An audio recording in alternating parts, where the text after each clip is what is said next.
The depreciation. Depreciation आकारण्याच्या 8 पद्धती आहेत. 11वी-12वीला तुम्ही 2 पद्धती शिकलेल्या, त्यातल्या 2 पद्धती मला तुम्ही सांगा. Straight line method and reducing balance method. Very good. 11वी-12वी मध्ये तुम्ही शिकलेला आहात की डेप्रिशिएशनच्या 2 पद्धती, स्ट्रेट लाईन मेथड किंवा reducing balance method of the depreciation. First इयरला तुम्हाला त्याच्या पुढच्या 2 पद्धती शिकायच्या आहेत. एकूण 8 पद्धती आहेत. स्ट्रेट लाईन किंवा त्याला फिक्स्ड इन्स्टॉलमेंट मेथड म्हणतो आपण, रिड्युसिंग बॅलन्स किंवा त्याला रिटर्न डाऊन व्हॅल्यू किंवा डिमिनिशिंग बॅलन्स मेथड म्हणतो. ह्या वर्षी आपण शिकत असलेल्या 2 पद्धती कोणत्या आहेत? Annuity method. Annuity method and depreciation method. आणि सिंकिंग फंड, डेप्रिशिएशन फंड किंवा सिंकिंग फंड, 2 पद्धती तुम्हाला आहेत या वर्षी अभ्यासाला. त्याच्या पुढच्या 4 पद्धती आहेत. Insurance policy method, revaluation method, depletion method आणि इफिशियन्सी आवर मेथड. या तुम्हाला अभ्यासाला नाही येत, त्यामुळे याचा तुम्हाला विचार करायची गरज नाहीये. तरी सुद्धा तुम्हाला पहिले 4 मेथडवर थोडस विचारण्याची शक्यता असते. डेप्रिशिएशन जे आहे त्याची आपण कॅल्क्युलेशन करतो. डेप्रिशिएशन कॅल्क्युलेशन करत असताना डेप्रिशिएशन आपण पहिल्या पद्धतीने करतो, त्याला फिक्स्ड इन्स्टॉलमेंट मेथड, स्थिर मान पद्धत, फिक्स्ड किंवा सरळ रेषा पद्धती, 2 नाव आहेत त्याला, स्ट्रेट लाईन मेथड और फिक्स्ड इन्स्टॉलमेंट मेथड.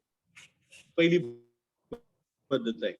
याच्यामध्ये काय करतो आपण, एकदा त्या असेटच्या किमतीवर आकारलेलं डेप्रिशिएशन ओरिजिनल कॉस्ट जे आहे त्या ओरिजिनल कॉस्ट वरच डेप्रिशिएशन आकारलं आणि ते कंटिन्यू असतं होल पिरियड.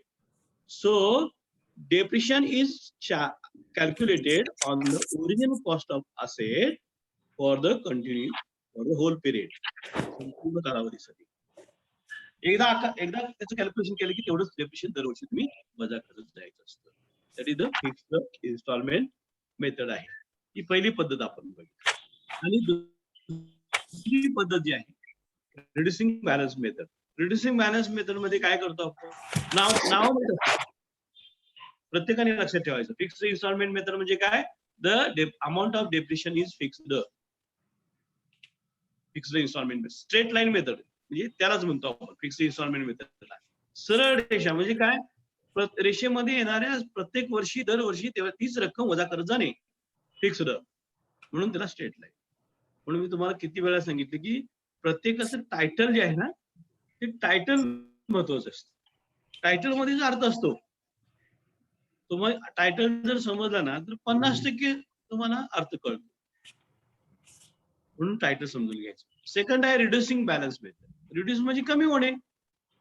त्याला दुसरा एक नाव आहे, कोण सांगतंय? Diminishing balance method. Diminishing Or return down value. Return down value method. Very good. बघा नाव बघा, जे reducing balance method is also known as return down value method or also known as a diminishing balance. तिन्हीचा अर्थ बघा.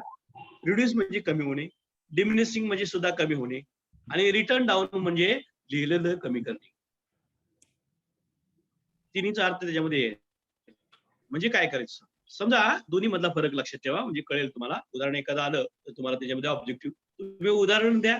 आता जे objective प्रश्न तुम्हाला 10 करायचे आहेत ना ते असेच करायचे.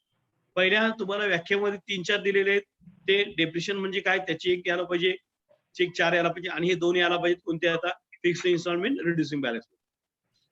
फिक्स्ड इन्स्टॉलमेंट मेथड मध्ये फॉर एक्झाम्पल समजा 1 लाखाची मशीन आहे, त्याचं 3ऱ्या वर्षी डेप्रिशिएशन किती येईल, 3ऱ्या वर्षी त्याचं त्या असेटची किंमत किती येईल. If we purchase the machine on 1 जानेवारी 2019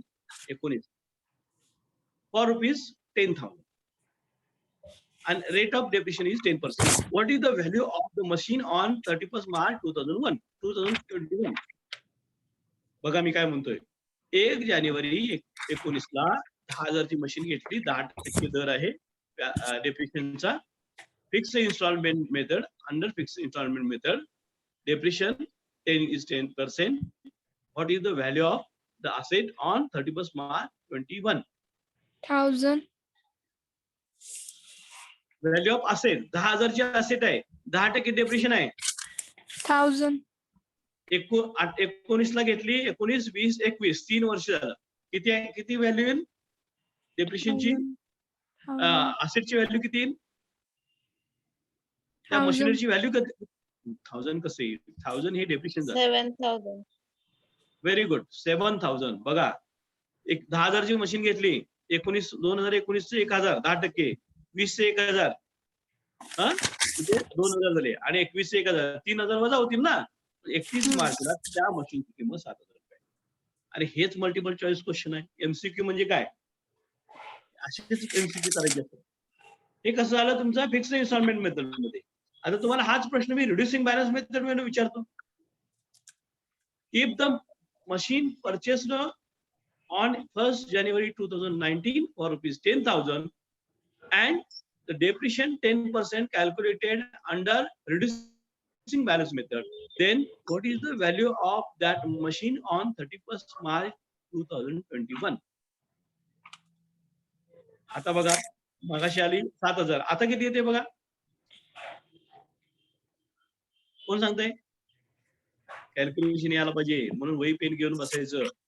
अरे इझी आहे. पहिल्या वर्षी 10,000, बरोबर की नाही? 1,000 गेले. कुणाच्या घरामध्ये भांडी वाजतात?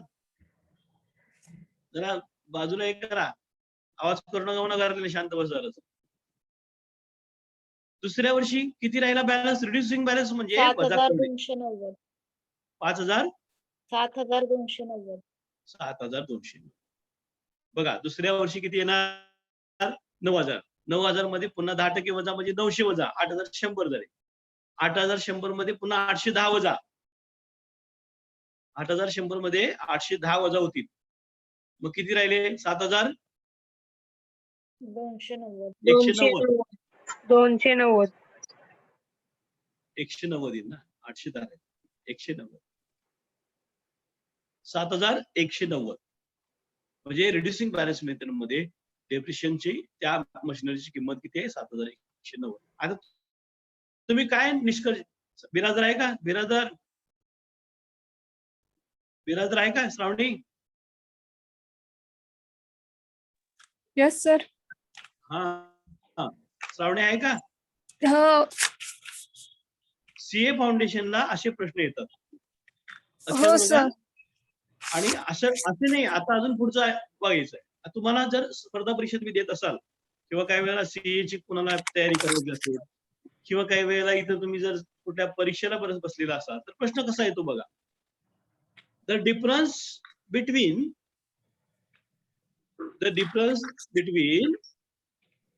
the fixed installment method and reducing balance method is more in fixed installment method of the depreciation. Right or wrong?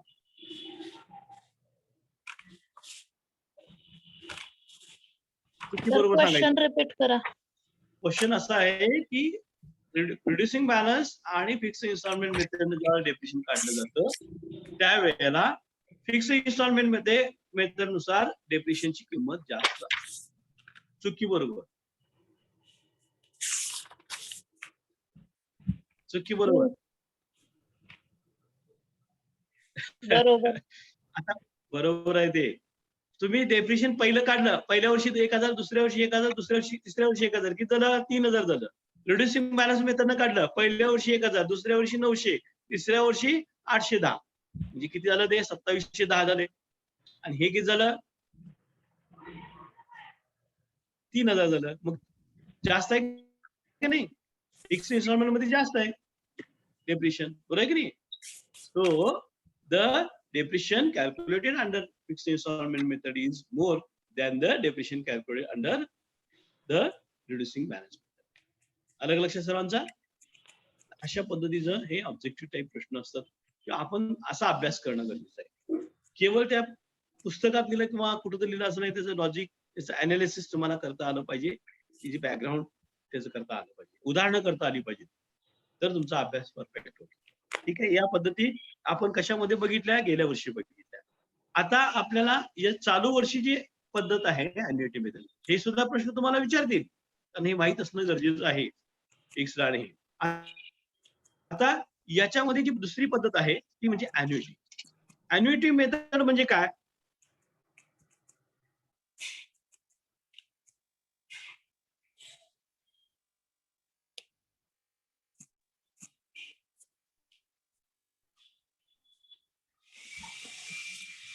annuity method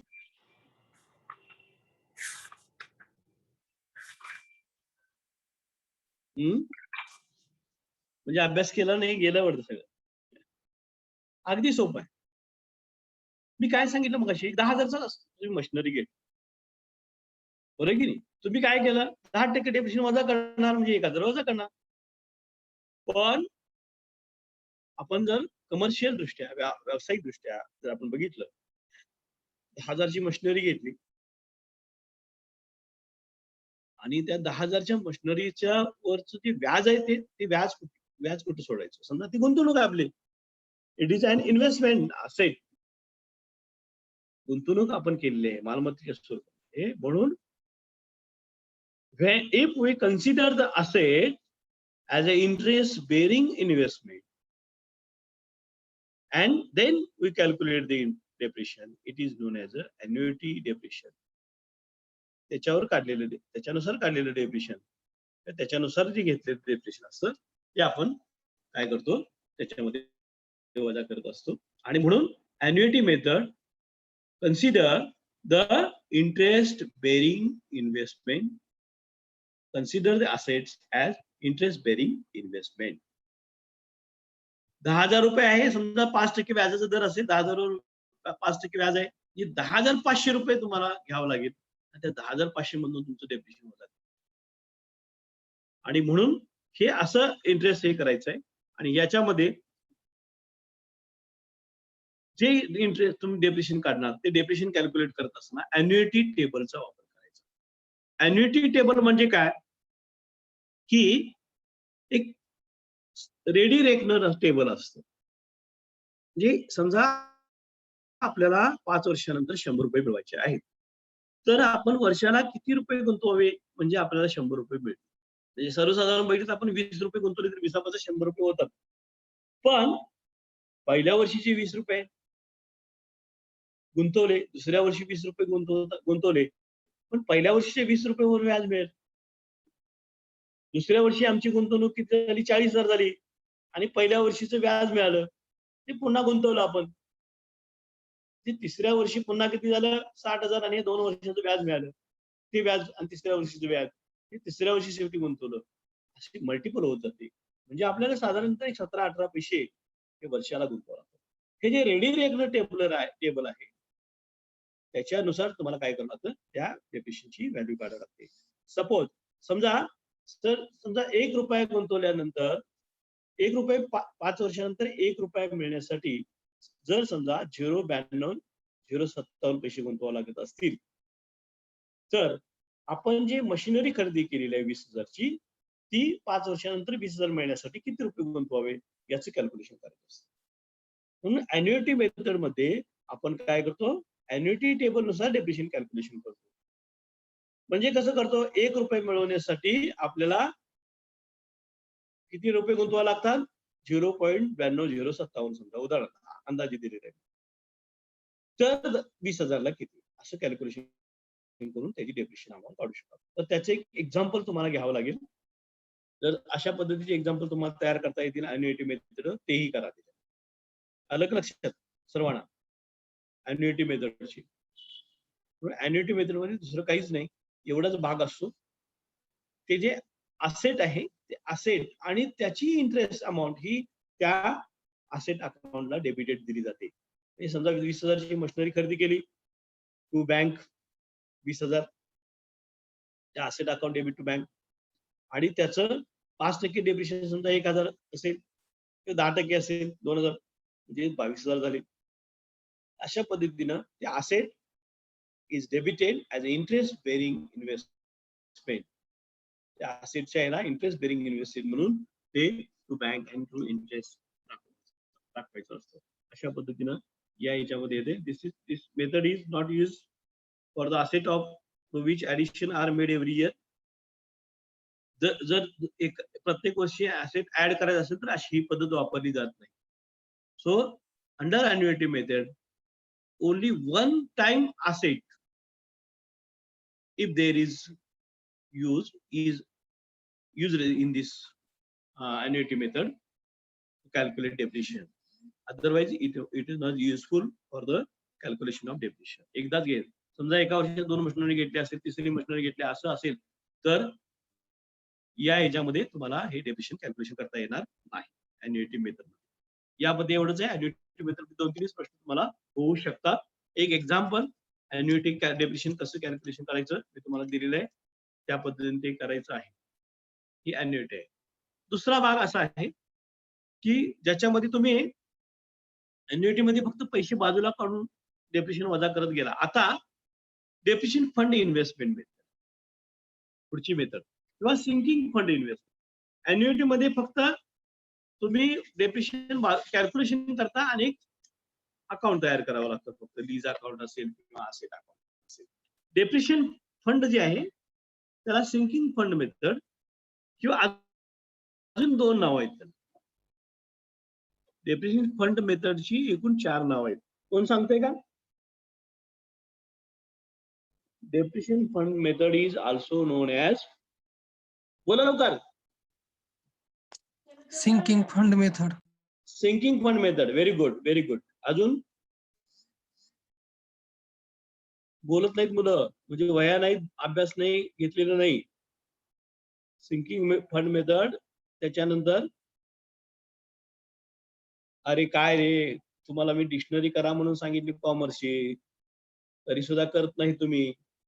हा, depreciation fund method, sinking fund method. Annuity method. नाही, annuity method is different and depreciation fund is different.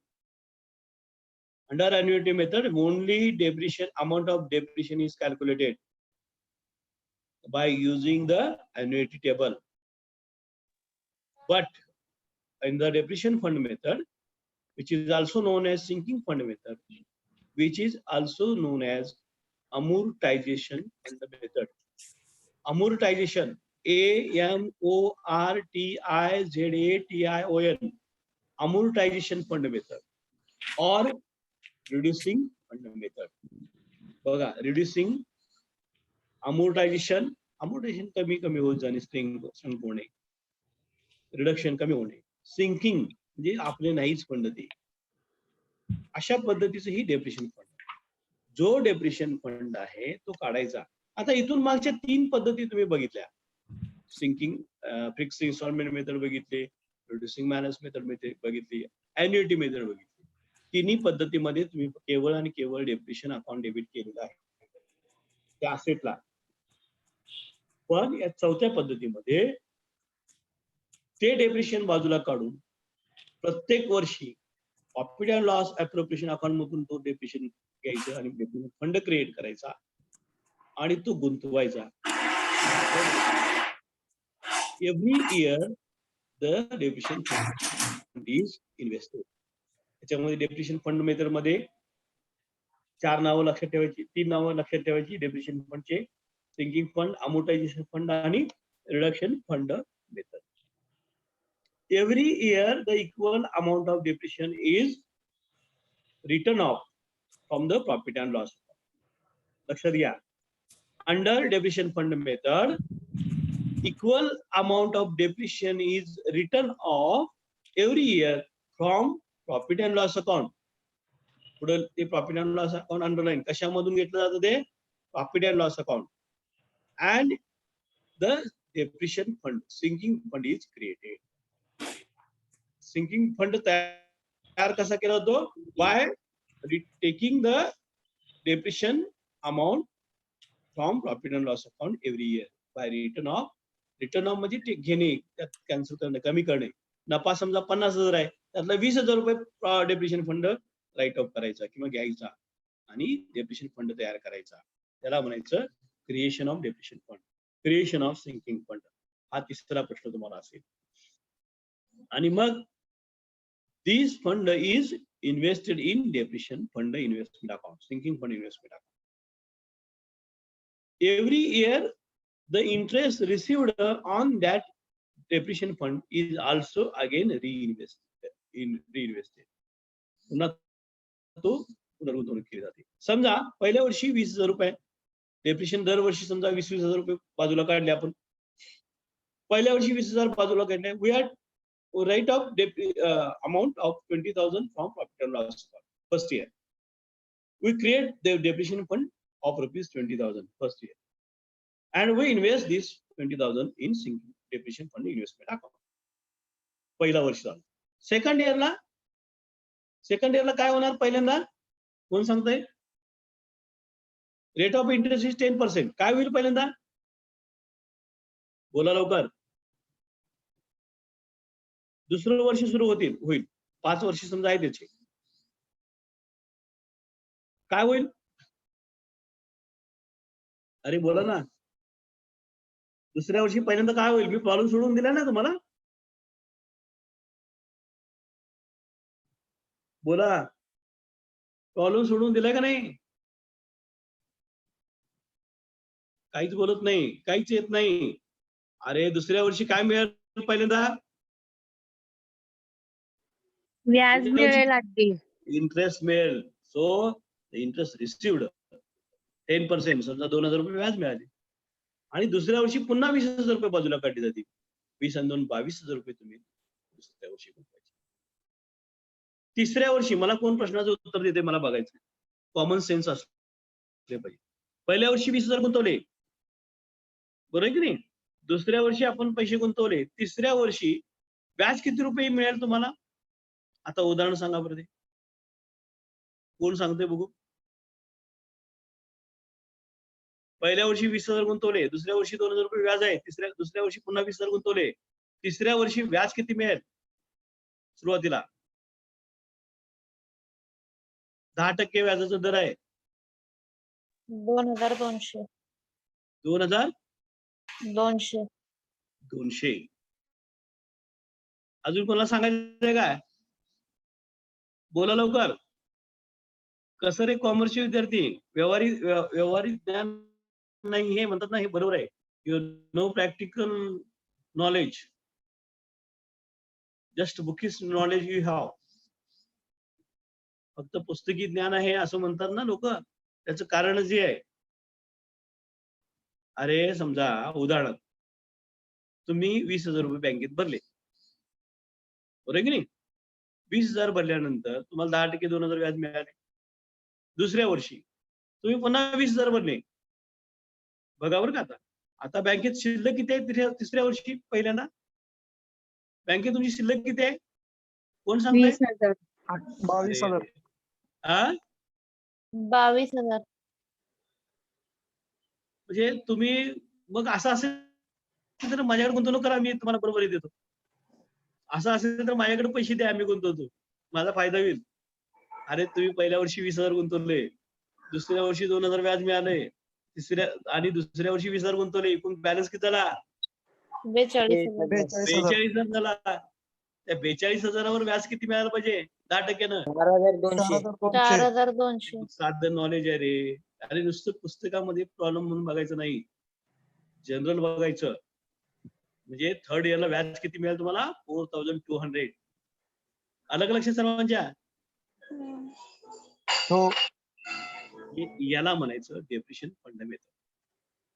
आता तिसऱ्या वर्षी समजा 4,200 व्याज मिळालं, पुन्हा तिसऱ्या वर्षी 20,000 गुंतवले, चौथ्या वर्षी व्याज किती मिळेल? काढा लवकर, फास्ट.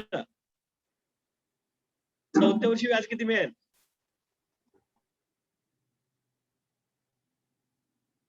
बघू कोण सांगते. पहिलं कोण सांगते बघू.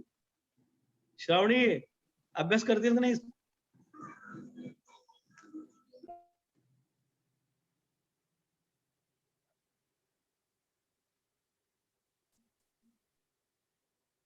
काय रे, किती वेळ?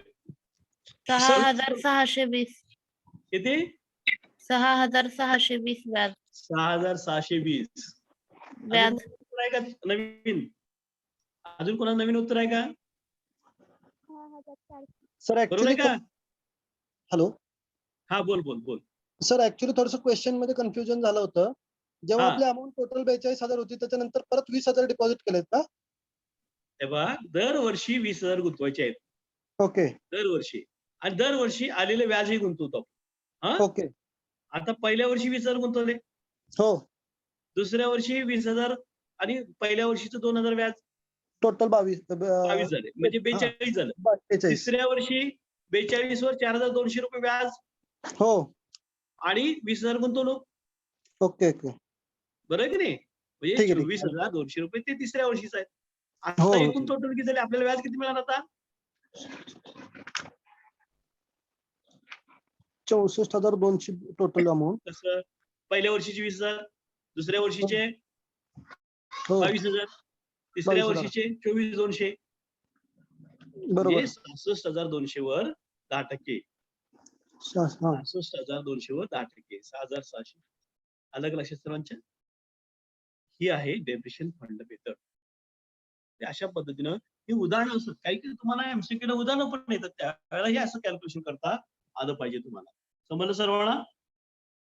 ह्या 2 पद्धती याच्यामध्ये आहेत. अशा पद्धतीनं डेप्रिशिएशन फंडवर तुम्ही या डेप्रिशिएशन या टॉपिकवर 10 ते 15 या याच्यामध्ये थोडे कमी निघतील, पण उदाहरणं जर तुम्ही केली तर 20 वर निघू शकतो. उदाहरणं द्यायची असेल. अभ्यास करत असताना असा जर तुम्ही अभ्यास केला ना तर तुम्ही अकाउंट मध्ये एक्सपर्ट व्हाल. You will be the analyst, accountant analyst. तुम्ही अकाउंट अनालिस्ट होऊ शकता, लक्षात घ्या. आणि त्याचे जॉब फार मोठे असतात पुढे. ते अकाउंट अनालिस्ट करणारे फार कमी असतात, 1-2%. तुम्हाला माहित आहे काय, इंजिनियर भारतामध्ये भरपूर इंजिनियर आहेत, पण डिझाईन डेव्हलपमेंट करणारे 5%च असतात खरे इंजिनियर. कॉम्प्युटर इंजिनियर भरपूर आहेत, लाखो करोड लाखो असतील, पण त्याच्यामध्ये खरोखर सॉफ्टवेअर डेव्हलपर करणारे इंजिनियर फार. हे लक्षात ठेवा. फक्त सपोर्ट करणारे इंजिनियर आहेत आपल्याकडे. तसं अनेक डिग्री होल्डर बीकॉम एमकॉम असतील, पण अनालिसिस करणारे फार कमी. आणि म्हणून तुम्हाला हे अनालिसिस आम्ही जसं सांगतोय या पद्धतीचं शिकवलं जात नाही. केवळ प्रॉब्लेम सोडून दिला की झालं. पण मी आज तुम्हाला ह्याच्या पाठीमागचं बॅकग्राऊंड, अनालिसिस कसं करावं हे सांगितलं, जेणेकरून तुम्हाला एमसीक्यू फार चांगल्या पद्धतीने येऊ शकतो. समजलं सर्वांना? ओके, आजचा टॉपिक इथे संपेल हा रिव्हिजनचा. उद्या तिसरा टॉपिक आपण उद्या रिव्हिजनला घेऊ, आणि चौथा आणि 5वा परवा दिवशी संपू. 2 दिवसात ते होऊन जाईल. मग आपण मॉक टेस्ट घेऊ. ओके, चला. कोणाची काय अडचण आहे का? कोणाची काय अडचण असेल तर सांगा. प्रश्नाची उत्तरं पाठवलं पाहिजे बा प्रत्येक जणांनी. मी सांगत असताना वहीवर लिहून ठेवलं असतं तरी सुद्धा 5-6 प्रश्न झाले असते. 5 द्या, 10 द्या, 15 द्या, किती द्या. अलग लक्षात. मी मुद्दाम ग्रुपवर टाकायला लागत नाही, पर्सनली टाकायला सांगितले तुम्हाला, कारण ते बरं पडेल त्याच्यावर. चला, ओके. Yes sir. येस. काय अडचण आहेत का कोणाच्या? काय प्रॉब्लेम आहेत का? मॉक टेस्ट करून घ्या बरं का सर्वांनी. मॉक टेस्ट करून घ्या सर्वांनी. हो सर. सर्वांनी मॉक टेस्ट करून घ्या. काय अडचणी आल्या तर परवा दिवशी आपण घ्यायचंय झूमवर मोठी एमकॉम आणि बीकॉमची मिळून, त्यावेळेला मी तुम्हाला सांगेन. ओके.